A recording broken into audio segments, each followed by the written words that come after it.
Today, I have the honor and privilege once again to have a conversation with June Shea of Shea Interiors, Shea Studio Interiors, I should say, an award-winning designer.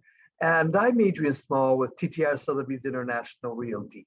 Today, we're talking about 2022 color and design trends. However, the biggest takeaway, just one takeaway for you today, if it's only that, is for June Shea to make the color choice that you want to use for your home, your next home, or your current home less stressful. Without further ado, June, how are you? Hi, Adrian. It's so nice to see you. We have to see each other more regularly once a year over video, which is why we have scheduled a happy hour next week. Right. So I would like to see if you could walk us through what the color trends are for 2022. Sure. I'm going to share my screen Okay. and then we can, I'll just go through. So you just let me know when the screen is sharing. It's shared already. Okay. So color trends for, okay. So the Pantone color of the year, believe it or not, was a surprise to me. It's called Very Peri. It is a periwinkle, which if you have clients that love periwinkle, which is kind of an in-between purple and it's in between royal blue. It's a very difficult color to find. And the fact that they've made it the color of the year is quite exciting. So I have a slide here that shows the color, but it also shows some of the things that you're going to see in the marketplace. And for those people that don't know what Pantone Color is a Color Institute group that gets together and all the things that are manufactured, like fabrics and housewares and nail polish and clothing, rugs, etc. They don't just accidentally all coordinate. People at a Color Institute come up with these trend packages so manufacturers can synchronize their manufacturing efforts so that they all produce things that are in the same color palette. That is, they come up with a formula. Yeah, so they come up. So it's not an accident that when you go to find dishes to go with your new cabinets, that go with your new rug, that go with your new fabric, that you can find those things, because had they not coordinated, it would be very difficult to pull things together. So this group gets together and they decided periwinkle is the color of the year. So it is a very, very specific color. And I don't recommend it if you're trying to sell your house unless you put it in a pillow. There you go. That's a very good point, by the way. Even though I have to admit, when I saw it, it's like my favorite color. So it was then you're going to be in luck, because you're going to get to see it. And unfortunately, usually when they put these colors out, they're on the cutting edge. So it is probably going to be a little bit of time before you see this in the marketplace, but it's coming. That's good to know. And the good news is, if you're planning on investing in changes in your house, it is really good to know where the trends are going, because you don't want to spend good money on putting a declining color in your space. You really want to use the colors that are coming forward, and you want to be ahead of the curve, because then you're going to look newer longer. Perfect. And Pantone has several color palettes. One they call Balancing Act, and you can see the colors are kind of a dusty, pastel-y kind of influence.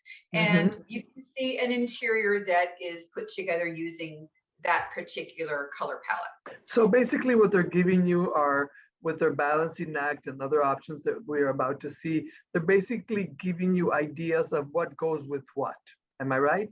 Yes, and what also happens is they're suggesting that these colors be put together. So you're probably going to start to see fabrics or rugs that maybe have some of these colors put together in one thing. So like a floral might have this particular green and that particular clay and pink, as opposed to, all of these colors the same, but the green is lime green. you're not going to see that. So you will see all these colors pulled into one whole.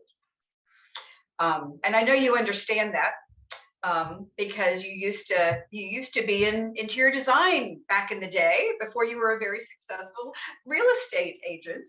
And Thank you, dear. Thank you. Thank you. But yes, and so that's important. yeah, and so so by contrast, the next one is called Wellspring, and it's kind of like this whole, holistic, healthy, happy, positive vibe. And you're going to see this same color, very Perry, with all these other colors. But what it does is it pumps up the volume of some of the intensity of these colors, and you can see a palette here where they've got the periwinkle rug, and the art is pulling all these colors in, but it could just as easily be a fabric or a carpet that has all of these colors. So that's another color scheme. I was going to interrupt you there for a second. I particularly like this photograph because in addition to giving our viewers information about the color trends, some of our viewers are planning on selling their homes. And what I particularly liked about this particular photograph was the tone down of the wooden floors. You know how they used to be really dark? So I like that tone down, and the tone down of the walls. And what I tell my potential sellers is let the accessories, such as the very Perry carpet and the artwork, stand out, but make the color of the walls very, very neutral, so as to appeal to at least 80 to 85% of the people that walk through the property. And I know we're going to cover a little bit of that towards the end of the presentation, but I just wanted to touch upon it because this is the perfect photo. Yep. Okay.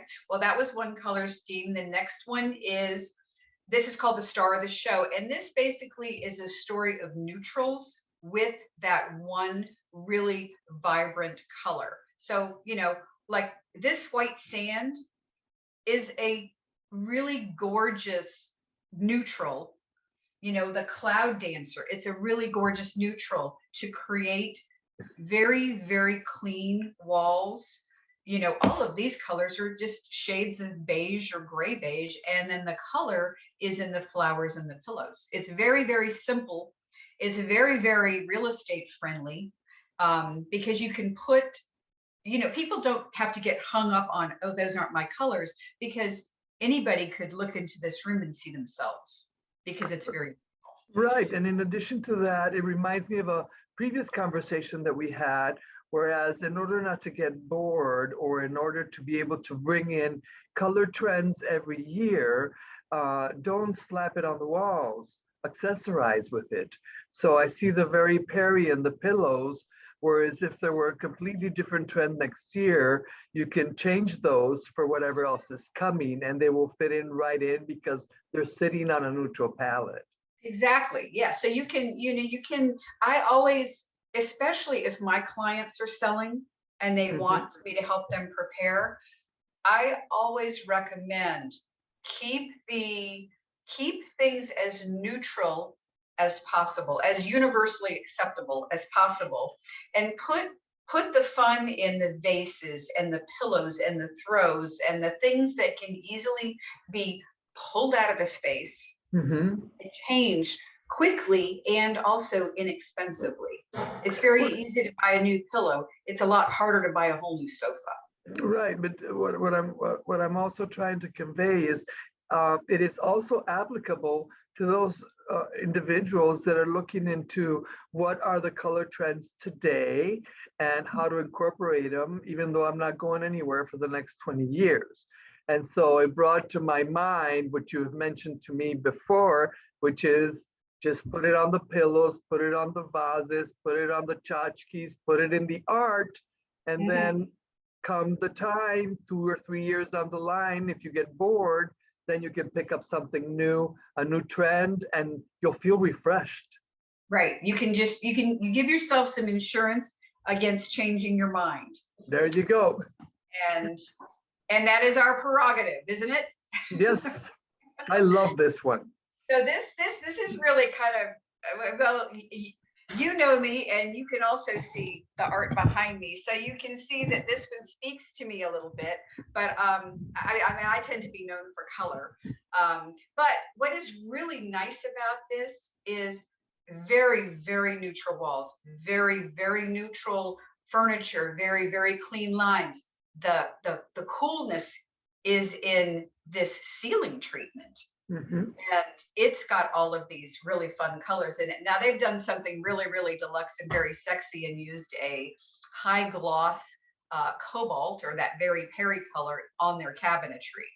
But you know, you get the idea that this is a pretty neutral space, and they've added this amusements color palette, and it Mhm. really takes something that's super neutral and makes it exciting and interesting. So, and Absolutely. this just happened to be on my work table today, and I was like, well, that's kind of that color palette. It's Mhm. got the blue, it's got the red, it's got the pink and the gold. So, so there are starting to be some fabrics that are coming into the marketplace that are reinforcing this trend. Um, the so Pantone is the overarching organization that does all this thinking years in advance. They're probably planning 5 to 10 years out. And that is so that they can align manufacturing so that things sync up. Because you know, you buy that shower curtain, you want to be able to get the uh the soap dispenser and the rug, and they all coordinate, but they're all made by different companies and different manufacturers. So it Right. has to be planned. So Pantone does all industries. Now, Benjamin Moore and Sherwin-Williams are paint companies, and they take that information that comes from places like the Pantone Color Institute, and then they come up with their own colors that will provide a probably like a canvas for all of these other things to go into. So the Benjamin Moore color of the year is called October Mist, which is Mhm. kind of a light khaki with a little hint of green, and but it's very neutral. If I were if I were recommending a color to keep things neutral and it just clean up the palette, you know, you might use something like Collector's Item, which is a very nice off-white with really, it's not too green and it's not too yellow. Right. So it's going to It go with takes everything. away, and it also takes away from the gray that we've been seeing over the last few years. You know, everybody was slapping agreeable gray on the Agreeable walls. gray has been everywhere. Right, Yes. exactly. And Especially when you're trying to sell your home. Not that I would deter, but this is a nicer, different option, you yes, know. and you mentioned, I mean, one of the trends that I have noticed over the past couple of markets when I've gone to the furniture show or the kitchen and bath industry show or the builders show is people are tired of gray. They're tired of cool, and they want to warm it up some. So you're going to see less gray floors. You're going to see more natural floors, not the gun stock of old, which was kind of a darker, kind of a honey color. This is more of a more natural oak. Sometimes maybe even looks a little sun bleached. So you're Okay. going to see lighter floors. You're going to see warmer whites, and you're going to see I mean, white kitchen cabinets are always going to be there, but a lot of people were going with a hint of gray. Now there is a color called West Highland White that I can't remember if it's Benjamin Moore or Sherwin-Williams, but it is just the other side of white. It's just an off white. It looks Okay. like white when it's warm, and I'm seeing more and more of that paired with a color. You know, Well, so yeah, we like have to remember that kitchens, if I were to, you know, do some stats, over practically almost 70% of kitchens in the country are white. yeah, It's just, you know, you can play around with an accent color cabinet in the island. You can play around with the accessories. You can play around right. with the faucets and the pulls and the this and the that. But in essence, and it's nice to know that they're coming up with new whites. So it's not Yes, just your stark white. The stark white is very cold and very clinical Mhm. and sterile looking. So this is just the other side of it. It's a beautiful color. I'm actually getting ready to do a kitchen with it, and it's going to keep things very light and airy, but it's going to really look fresh. Perfect. Um, the Sherwin-Williams has put out an entire palette, and you know, when I look at this, I see a lot of those same colors that I was seeing in Mhm. um, you know, in Pantone. tone colors, you know, that sort of a blush clay color and Mhm. some pinks and some violets. And I don't see a periwinkle in here, but I have a feeling that they're probably going to add that. You generally don't see a lot of colors like periwinkle on the walls anyway. It's usually used as an accent because it is so intense. Right. Um, the Sherwin-Williams color of the year is called Evergreen Fog. Very similar to Benjamin Moore's.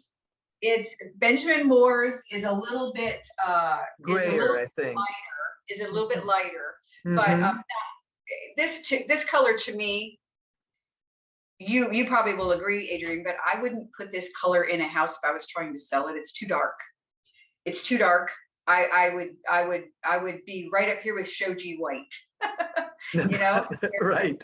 it's a I lot lighter. agree. I agree. It's to me, it's like overpowering, and if you start slapping that on the walls, it makes the spaces look smaller, etc. I definitely feel that that's more of an accent color. Yes. I am not a fan of accent walls. I think if paint is good for one wall, it should be good for all the walls in the room. That's just me. But maybe some people that don't agree with me might use this only as an accent color because it's really overpowering. Yeah, or under a chair rail, you know. Exactly. Yeah. Exactly. So anyway, this is Sherwin-Williams, you know, trend color. They call it a forecast palette for 2022, and it is very much in keeping with Pantone colors. Mhm. Um, and actually, you know, you asked me something before we got started about ways to make paint less stressful if people are looking to change their paint color. And one thing is, you know, one thing you can do, and this is really self-serving, but you can get a designer to kind of help you pick the colors. And it's like, hurt me once, you know, and be done with it. Or you can buy sheets, you know, like an 8x10 sheet from Benjamin Moore right now, and they're on a sticky paper. It's like a post-it note. It peels off. You can get those in any colors that you're considering, and you can just put them on your walls. You can That's put a all great of idea because I think that, I have seen walls that have gazillion samples of, and yeah, what I was trying to accomplish today with this conversation was try to take a little bit of that stress out. So if you yeah, tell people, keep with the photographs that you've shown an idea of tone down the walls and maybe work on accessorizing furniture, pillows, vases, art, and that's where you incorporate any of these colors that you might like. Instead right. of saying, I think I'm going to use evergreen fog or variations of evergreen fog. At the That's end of the day, even though you lighten it up, it's still going to overpower the space. yeah. So anyway, the tool, I mean, for making things stress-free is this new way of sampling colors on your walls I with love the it. peel off, stick on, and it peels off easy. You don't even have to paint over it. It does not damage the walls. But what I always recommend clients do, if they're struggling with the paint color and they want to live with it a little bit, is to take that color and try it on every wall in the room and look at it in the morning light, look at it at night light, look at it in incandescent light, artificial light, because colors will change depending on the wall they're in and depending on the lighting conditions. So you may love a color in the middle of the day, and when you turn your lights on at night, you might go, oh my gosh, it turned really green, and you might not like it anymore. So if you look at it in every color that's in your home, then you might be able to say, well, this particular color, I like it at every time of the day. You touched upon a very good point, especially when you're dealing with like attics, etc., that you have like A-frames. And I've had clients say to me, why did you paint this in two tones? And it's not two tone. It's just the same color being hit differently with the light. And Right. the other suggestion that I make, in addition to yours, is the best time to see if you really like the color is on a gray day. Because at the end of the day, you spend 4 or 5 months out of the year with that kind of light. And so it's not going to be sunny. So if you can live with that color on a rainy day, then you can move forward. Yeah. So anyway, there's ways to kind of test drive colors before you make that commitment, Perfect. and to test drive them without damaging your existing walls, and then making it so that you have to paint them over. So I did come up with some top remodeling trends, if you want me to go through that. Please.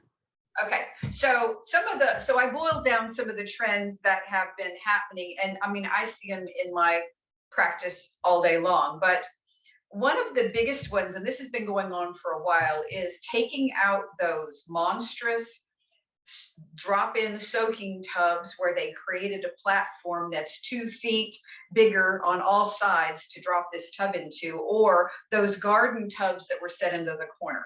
Those tubs are rather passe now, and a lot of people are taking tubs out completely in favor of two-person showers, larger showers, shower experiences, body sprays, a fixed shower on one side or a handheld on a bar with a seat. So especially for people that want to age in place, you know, if you have a seat, a place where you can take a seated shower, you can live in that space longer.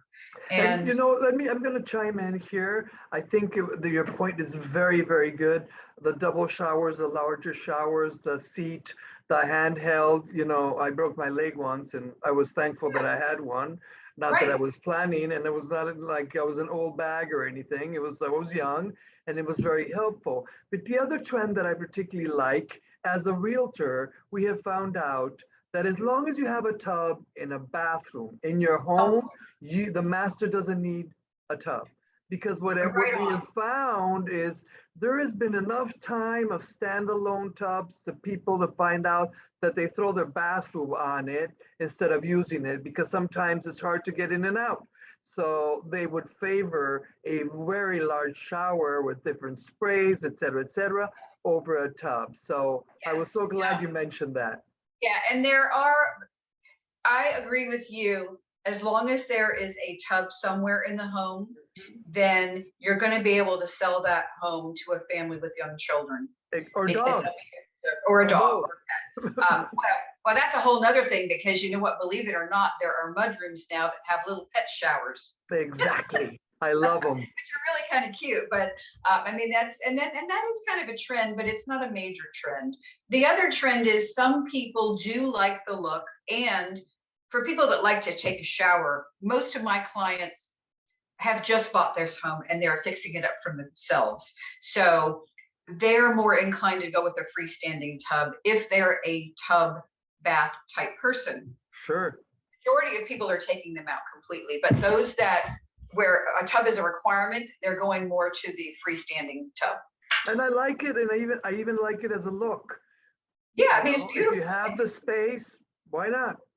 Right, and you know, it's not, you know, you can put a little stool here, a really pretty stool that helps you get in and out of the tub. You can even add, you know, beautiful metal grab bars. Excuse me, beautiful metal grab bars. So if you know, maybe you want something to hold on to, you can. So the next trend, and then this was, I believe that we love this one last time. The home office / convertible room, because especially with COVID, a lot of people, you know, they came home. Now they work and they live at home, and they needed a dedicated space for them to work, but they didn't necessarily want to have to give up one of their bedrooms when company comes. So that means these same rooms need to do dual duty. So Right. they serve as an office, but maybe like in the case of this is a Murphy bed that folds down. Sometimes you can put there are some wonderful sleep sofas now that have the most incredibly comfortable Tempur-Pedic foam mattresses. So you have an office with a sofa, a small sofa, but when you Hmm. have company, you fold it out. It's a great bed. People get a good night's sleep. And then, sometimes people will put a chair that actually can fold out to a twin. So, there's just, but the convertible rooms and home offices are a good way to maximize the space that you have. And Beautiful. outdoor spaces, oh my gosh, outdoor spaces are still going strong. I think if they were already sort of before COVID, people had discovered, hey, we want to create an outdoor space that feels like our indoor space. We want it to have nice cushions and comfortable furniture and maybe even some drapes or maybe even a lamp. Well, you can do all of that now. They make TVs that can weather the elements outside. Now you have very residential looking furniture, rugs, built-in built-in grills with refrigerators and ice makers and warming drawers and bars. So, the living outside now, especially with what we've been through for the last 2 years, people wanted to be around people, but they didn't necessarily want to be indoors. So you get a great place to congregate, but you have the free flow of air and you get the sun and you get some vitamin D and you're, It's you know, beautiful. you're having a good old time. So outdoor spaces will continue to be a thing. And fire pits. Fire pits. Um, One trend in kitchens that it's pretty dominant right now uh, is an island. An island, definitely, but a large multi-cook entertaining island. The kitchen's the heart of the home, and for people that have the space, even if they don't have the space, sometimes people will take that dining room that gets used twice a year and they will get rid of it and take over that space to create a large kitchen. Everybody congregates in the kitchen anyway. So why not just create a large island that serves, dual duty as dining and entertaining and preparation. And this is just an example of, a white cabinet using an accent color in the island, keeping everything very clean and neutral. Um, One of the other trends that you're going to see is the brush gold surfaces are still on the leading edge. I was going to ask you about that. Yeah, metals have cycles. So polished brass from the late 80s, early 90s, dead on arrival. If you have that in your home, you are dating your home. You are dating your home circa 25 plus years ago. Mhm. Then we got into the satin nickel.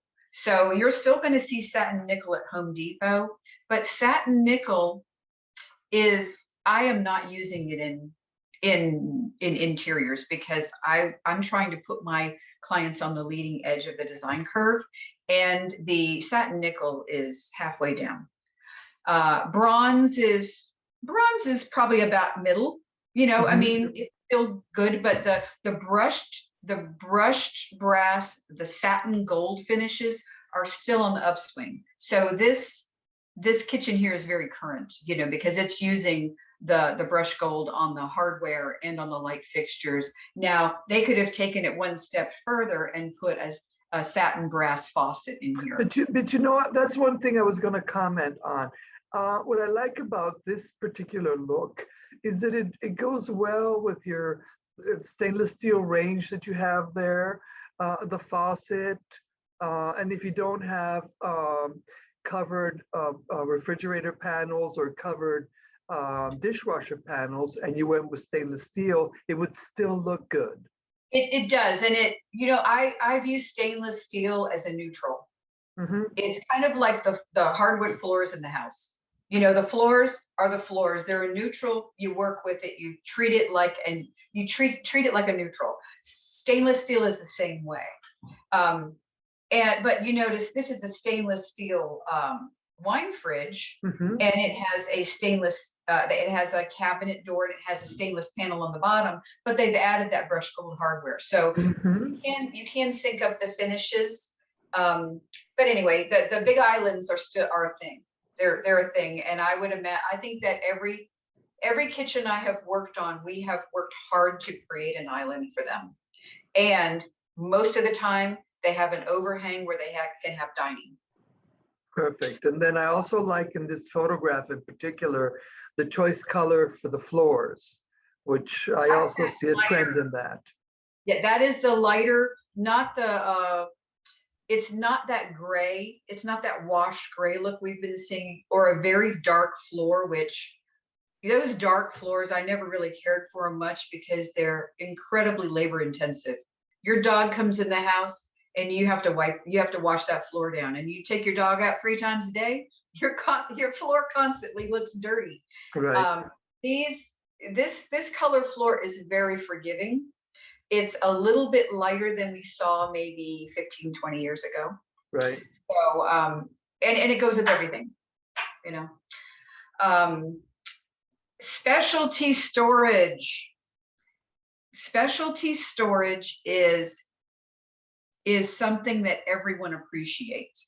For example, um, you know, everybody has a blow dryer or a hair iron or a shaver or an electronic toothbrush. I mean, most people have at least one of those appliances.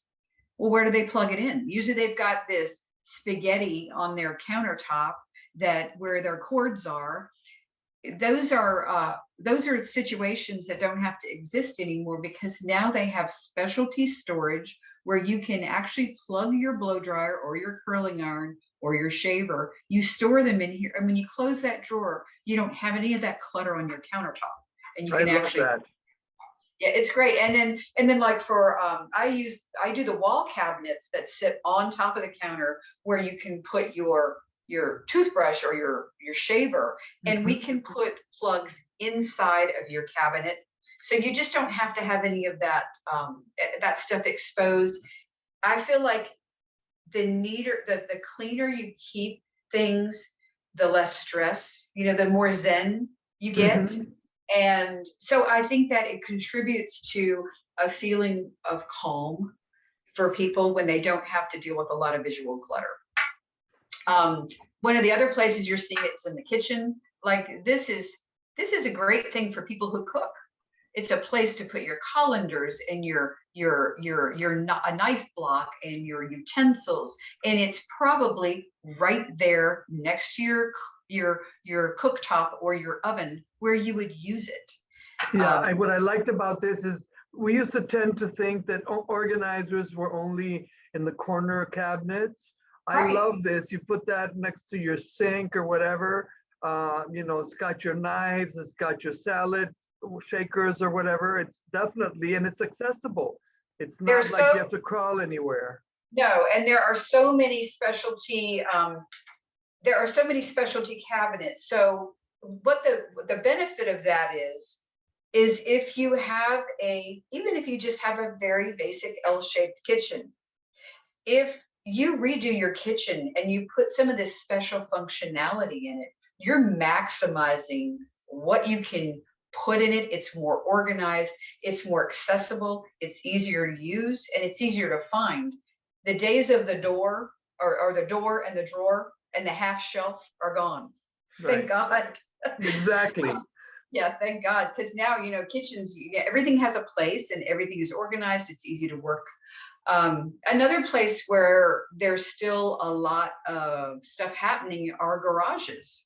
So, and I don't know, this is maybe something you could answer, Adrian, but I think that people have gotten to where they are wondering if there are any special treatments in garages. Do they have if they have a garage, do they have it outfitted with places where you can put stuff? Do they have any cabinets in there? Do they have one of those garage floors? I think those are starting to be selling features. I definitely agree with you.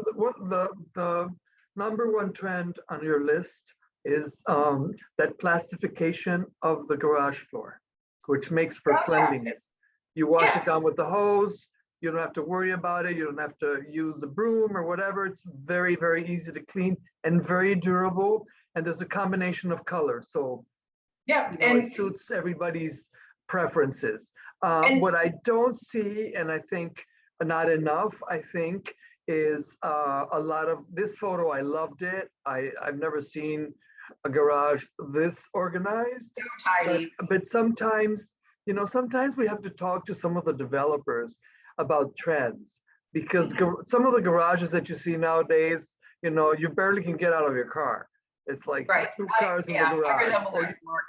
or you just put one and then you can outfit it with things like this. But I am glad that cabinetry manufacturers, because it's a different finish, you know, they're utilitarian, etc., are looking into creating lines specifically for that area.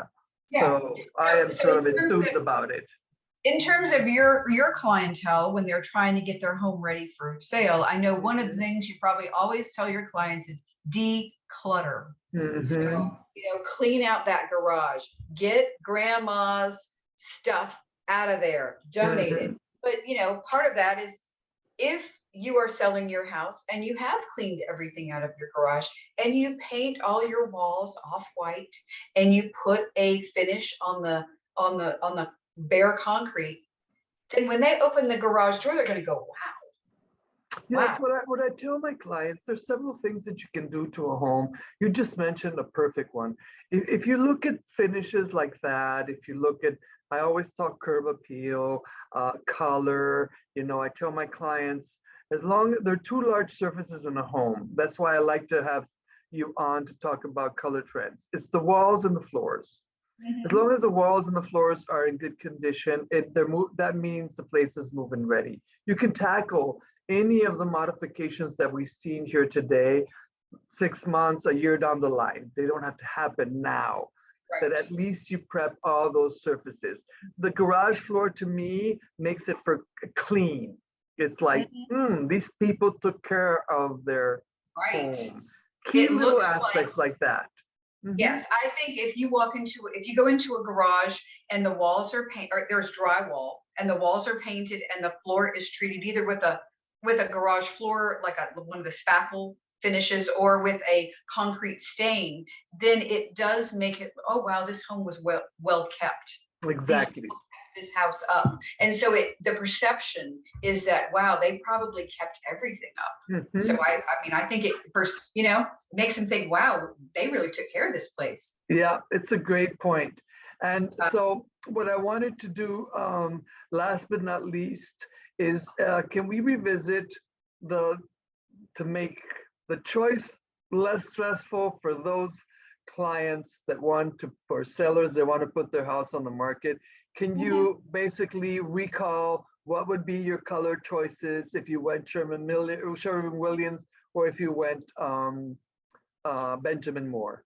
The Shoji White, which is Okay. color SW7042, is a lovely neutral. And when I mean neutral, it's not too green, it's not too gold. It's so much in the middle that you can put cool colors with it and you can put warm colors with it and it will still look great. Okay. So it doesn't lock you into anything. And what that also does is it allows people to move into your house, and even though they might have a completely different palette, their stuff's going to go in. They won't have to change anything. Exactly. So that's a great color. Great choice. Sherwin-Williams.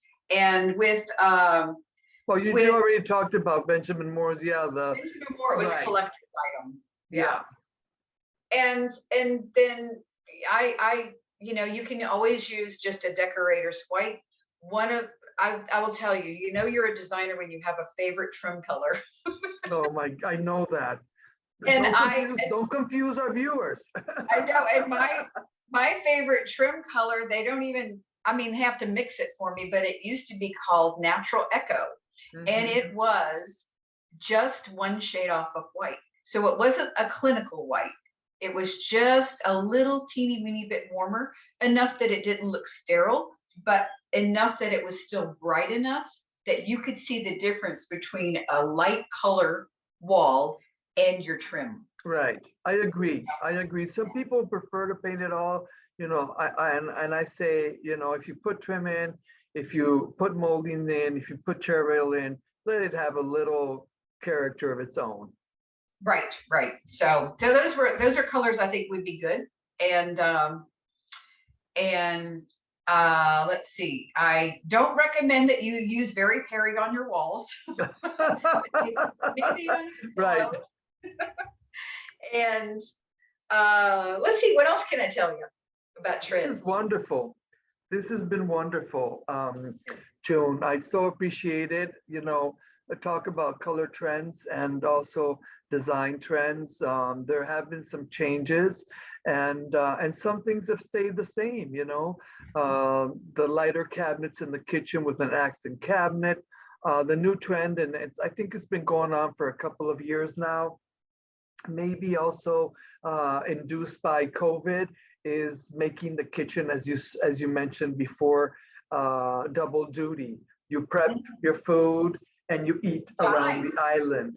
In dine. some instances, I've also seen, you have a large island, and then in parallel, you might have a long rectangular table, that it's still in Oh that yeah, kitchen right there. space. Yes. Yeah, Mhm. in the kitchen. Yeah, yeah, yeah. So, well, I've had a good time telling you about all the trends and I so appreciate your being on today. I hope everybody clicks the subscribe button and especially asks us questions. If you want to ask June questions about trends, et cetera, her information will be there. If you're looking into remodeling, her information will be there also. And I will put that presentation that she gave us today in the comment section so you can pluck it for yourself. I hope this information has been helpful to you. And June, as usual, it was great to see you. it was great to see you too. And I will hope to talk to you soon, Adrian. Thanks for having me. Absolutely. Take Okay, care. Bye. bye-bye.